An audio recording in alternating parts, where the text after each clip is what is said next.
Hey everyone! In this video I wanted to demonstrate to y'all how to wire wrap like this. I'm just going to be demonstrating how to do just a quick little sampler. And it's building again off of that base technique of just coiling wire, like a thinner wire around a thicker wire by hand. Well, this is showing you how to add in a way to add in a second thicker base wire. So I'm not going to chat too much this time, I promise. So let's get started.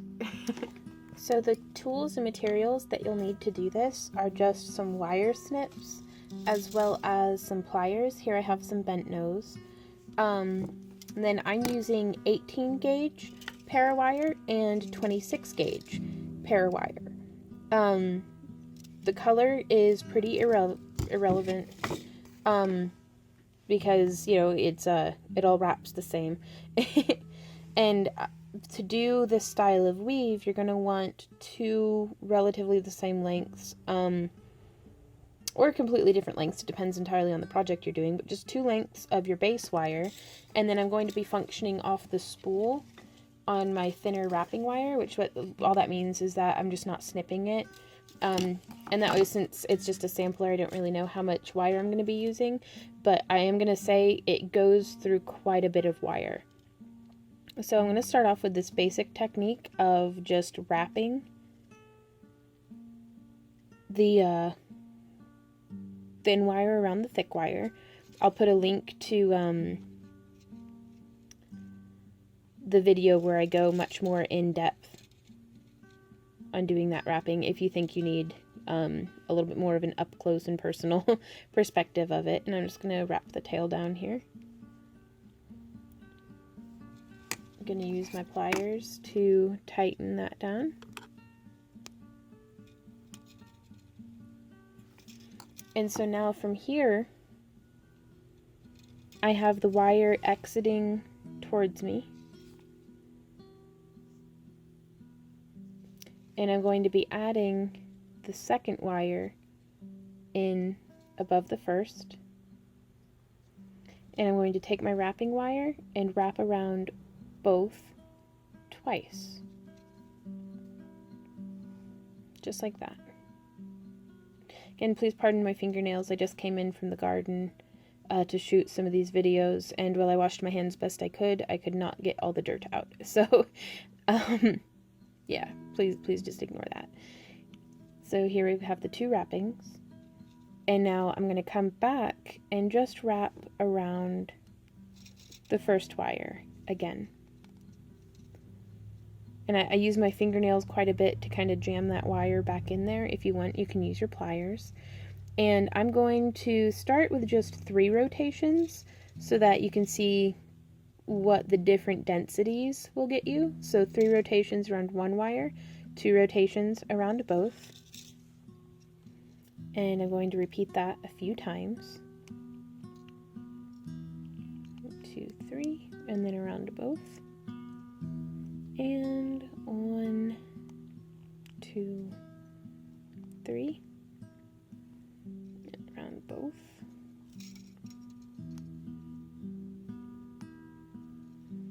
So there you can see, excuse me, that's the density of doing like a 3 and then a 2. Now, before I get too much further, I'm going to go ahead and slide my wires through. I grip firmly but loosely, if that makes any sense, and pull it down my wire. Now you don't want to pull it all the way out, so if you're doing this and you're nervous, you might go ahead and put like a 90 degree bend in your wire. That way, even if you pull too far, you know, the bends in your wire will stop it from slipping right off the end. I'm going to go ahead and do that to the other side just because I don't want to risk. It can be kind of difficult to thread the wires back through all your wire working, but that does give a really cool effect. Like if you go through and do this and then remove the second working wire, it's going to give you like a really cool lacy effect that is very fun to experiment with, but that's a video for another day. So I'm going to pull that through. Before I get too much wire established, you know, I kind of work where the wire is going to end up staying, as opposed to working just on the tips of the wire. So now from here, I'm going to do 5 rotations, because I do want to demonstrate just how it looks. 3, 4, 5, and then around both. And then I have found that it does help to keep my tips a little off center from each other. Like, you don't want them completely butted up all the way down, because then it just makes it more difficult than necessary, I think, to get the wrapping to go together. 3, 4, 5. And you can get really different effects, sometimes subtle, sometimes drastic, just by changing up the number of times that you wrap. 4, 5.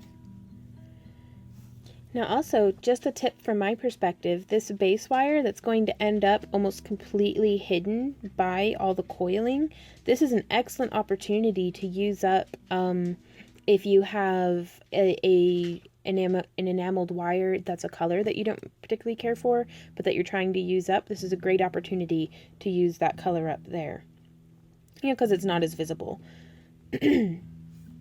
But just some ideas. So wrapping twice, and then 1, 2, 3, 4, 5. This is pretty repetitious, but that's the nature of the beast.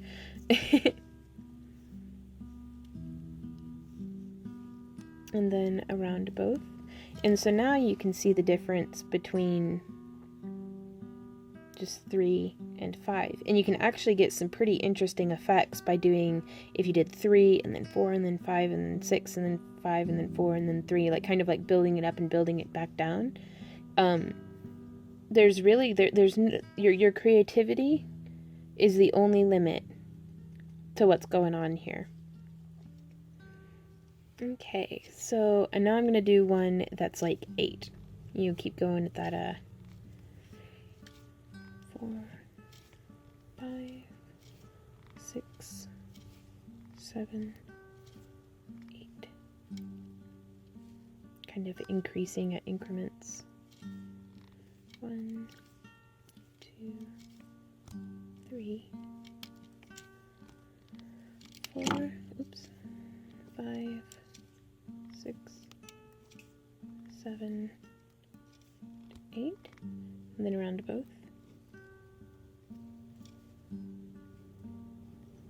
So there you can see even further the way,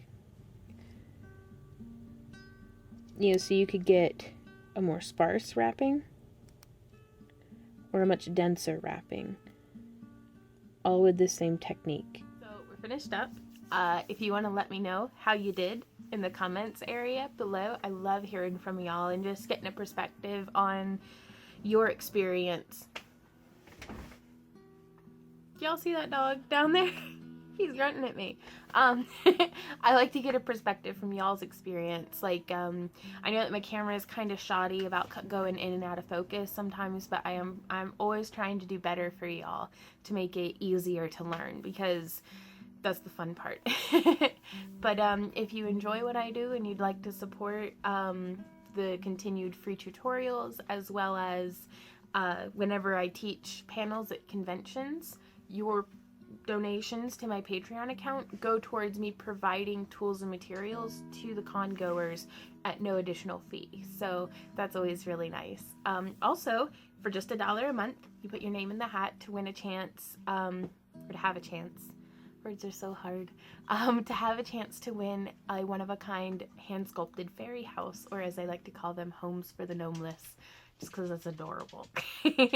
But I do the drawing once a month, so at the time of filming, it's a brand new month. I haven't sculpted December's yet, so we'll see how that comes out. But yeah, thanks you guys for watching, and I'm going to try to keep bringing more of these beginner wire weaving and wrapping tutorials to y'all. So I hope you have a fantastic day, happy crafting, and I love y'all to death.